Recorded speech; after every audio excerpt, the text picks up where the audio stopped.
श्रीनगर गढ़वाल में commercial LPG gas सिलेंडरों की किल्लत अब होटल और फूड कारोबार पर भारी पड़ने लगी है। सिलेंडर की कम उपलब्धता के कारण होटल और रेस्टोरेंट संचालकों की चिंता लगातार बढ़ती जा रही है। शहर में करीब 200 से अधिक होटल, रेस्टोरेंट और कैफे संचालित हो रहे हैं, जिनका संचालन मुख्य रूप से कमर्शियल गैस सिलेंडरों पर निर्भर है।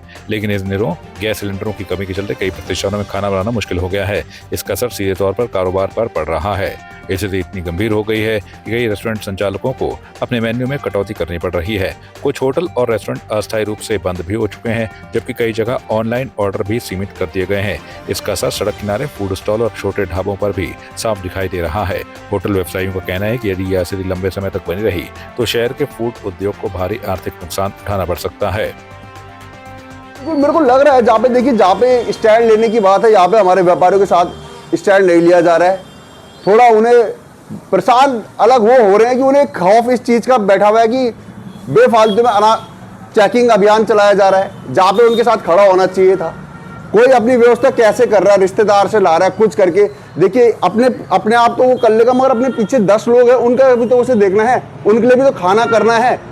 तो व्यापारियों में एक परेशानी भी है, समझ कुछ आ नहीं रहा है। अगले दिन क्या होगा, 2-3 दुकानें बढ़ चुकी हैं, शहर की प्रतिष्ठित दुकानें बढ़ गई है, नाम नहीं लूंगा, 4 दिन से बढ़ा रखी हैं दुकानें। अब हम उनका पीड़ा समझ रहे हैं, हम खुद व्यापारी हैं, मगर स्थिति अभी ठीक नहीं है। कुल मिलाकर भाई साहब मैं आपको कहूँ कि यहाँ पे कम से कम नहीं भी होंगे 200 से ऊपर व्यापारी, तो बिल्कुल जो रेस्टोरेंट वगैरह और इन चीज़ों से हैं जुड़े हुए, वो तो यार 200 से ऊपर व्यापारी हैं बिल्कुल। और कम से कम मैं आपको गिनती में दिला दूं, और जिन पे कम से कम 15 से 20 का स्टाफ है, कम से कम 100 करें आप लगा लो 50 से 60 ऐसा व्यापारी है जिसमें कम से कम 10 से 15 से ऊपर का स्टाफ है। और बहुत ज़्यादा फर्क पड़ चुका है। आधा मेनू कार्ड में आधा डिशेज खत्म हो चुकी हैं, क्योंकि जो तुरंत नहीं बन सकती, जिन्हें बनने में 1-1 डेढ़ घंटे चूल्हे में तुरंत कैसे बनेगी। तो काफ़ी प्रभाव पड़ चुका है हमारे यहाँ पे व्यापारियों पे। ऐसा देखिए, लकड़ी से तो हमारे काम होना असंभव है। गैस की स्थिति तो अब और खराब हो चुकी है। मैं आपको कहूँ, जब स्टार्टिंग फेज था, 1-2-3 दिन की हर व्यापारी पे व्यवस्था रहती है। मैं भी एक व्यापारी हूँ। आदमी 1-2-3 गैस अपने लिए रखता है। कुछ हमारे जो छोटे व्यापारी हैं जो स्टार्टिंग कर रहे हैं, देखिए वो तो जैसे तुरंत mouth to mouth, hand mouth वाले होते हैं, एक खाली और दूसरा भराया। उनकी इतनी गंदी स्थिति आ चुकी है कि उन्होंने तो बढ़ा दिया। आउटर में आप बहुत सी दुकानें देखेंगे बढ़ चुकी हैं। कमर्शियल सिलेंडर बिल्कुल बंद है। हमारी तहसीलदार साहब से भी बात हुई थी, अभी 3 दिन पहले बात हुई थी, मैं गया था, तो उनका साफ स्पष्ट कहना है कि आप कुछ और इसकी व्यवस्था देखिए। गैस तो अभी बिल्कुल ही नहीं है कमर्शियल।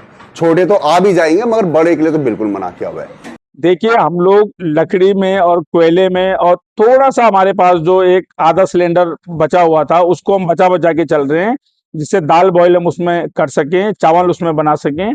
बाकी लकड़ी में खाना बन रहा है।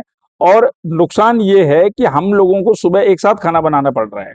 जितनी भी ज्यादा दाल बनानी पड़ रही है, ज्यादा सब्जी बनानी पड़ रही है, और अगर शाम तक वो नहीं निकला तो उसको हमको बाहर फेंकने के अलावा और कोई ऑप्शन नहीं है। पहले ये होता था कि जैसे कस्टमर की डिमांड होती थी तो बॉयल खाना हम लोगों का रहता था, तो बॉयल खाने को हम फ्राई पैन में उसी समय बना के कस्टमर को सर्व कर देते थे। लेकिन अब क्योंकि जो है लकड़ी में ऐसा संभव नहीं है कि फ्राई पैन का यूज हो सके, तो उसमें तो ज्यादा क्वांटिटी में खाना बनाना पड़ रहा है, बहुत सारा खाना बनाना पड़ रहा है। तो इसलिए भी ये व्यवहारिक दिक्कत तो है, बहुत दिक्कत है, रेस्टोरेंट में बहुत दिक्कत है। सिर्फ प्यार ही एक जज्बात नहीं होता, अपनों के साथ घर बनाना भी प्यार होता है। आप इस धूप में कितनी अच्छी। और ट्रूमेट अप्लायंसेस के साथ आपका दिल और घर दोनों चले परफेक्ट सिंक में। ट्रूमेट अप्लायंसेस के साथ लिखिए एक नई कहानी। और देखिए हमारी फिल्म गुस्ताख इश्क, जो आ रही है 28 नवंबर को सिर्फ थिएटर्स में।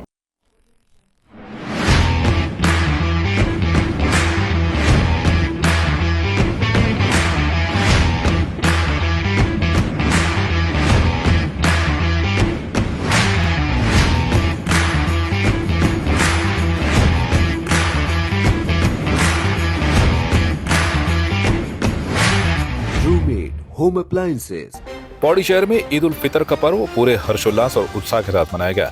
लोअर बाजार से जामा मस्जिद में बड़ी संख्या में रोजेदार एकत्र हुए। मौलाना मुफ्ती मोहम्मद तारिक और नाजिम ने ईद की नमाज करवाई। नमाज के बाद लोगों ने एक दूसरे को ईद की बधाई दी। मैं इनायत हुसैन, संरक्षक जामा मस्जिद इंतजामिया कमेटी लोअर पौड़ी। सर्वप्रथम मैं देश प्रदेश शहर और अपने विभिन्न धर्मों से सम्मानित लोगों का, विभिन्न धर्मों के सम्मान के साथ उन्हें इस ईद की पावन बेला पर पुरजोर बधाई देता हूँ। और इस देश, इस प्रदेश, इस शहर में जो अमन चैन, एक सादगी भरा जो एक नमूना पेश किया गया, जिला प्रशासन और सभी विभागीय लोगों को मैं हार्दिक इस त्यौहार के माध्यम से बधाई देना चाहूँगा। मैं सबसे पहले आपके चैनल के माध्यम से तमाम अपने अहले वतन को अपनी जानिब से और अपनी पूरी कमेटी की जानिब से सब हजरात को ईद की पुरखुलूस मुबारकबाद पेश करता हूँ।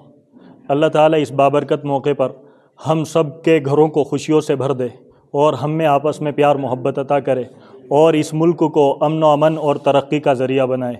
इस मुल्क के अंदर अल्लाह ताला जो है लोगों को तरक्की दे, बुरी नज़रों से इस मुल्क को बचाए। और ये मौका और ये ईद के दिन हमें ये मैसेज देते हैं कि हम जो है आपस में नफ़रतें भुलाकर मोहब्बतें बाँटें, एक दूसरे से प्यार बाँटें। ये हमें ये मैसेज मिलता है और हम सबको चाहिए कि हम नफ़रतें भुलाकर आगे आएँ और एक बेहतरीन मुआशरा और जो है समाज बनाने में अपना बेहतरीन किरदार अदा करें। सिर्फ प्यार ही एक जज्बात नहीं होता, अपनों के साथ घर बनाना भी प्यार होता है। आप इस धूप में कितनी अच्छी। और ट्रूमेट अप्लायंसेस के साथ आपका दिल और घर दोनों चले परफेक्ट सिंक में। ट्रूमेट अप्लायंसेस के साथ लिखिए एक नई कहानी।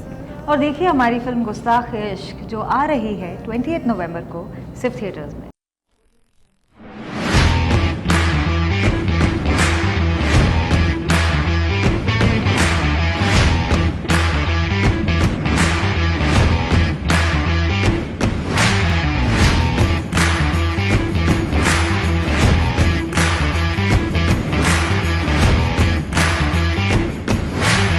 Roommate home appliances. आपकी इस पर क्या राय है, हमें कमेंट कर जरूर बताएं। इसके साथ ही आप हमारे YouTube चैनल को सब्सक्राइब कीजिए। आप हमें Facebook, Instagram, Twitter पर फॉलो भी कर सकते हैं और संवाद 365 के साथ एक क्लिक में जुड़ने के लिए डाउनलोड कीजिए संवाद 365 ऐप।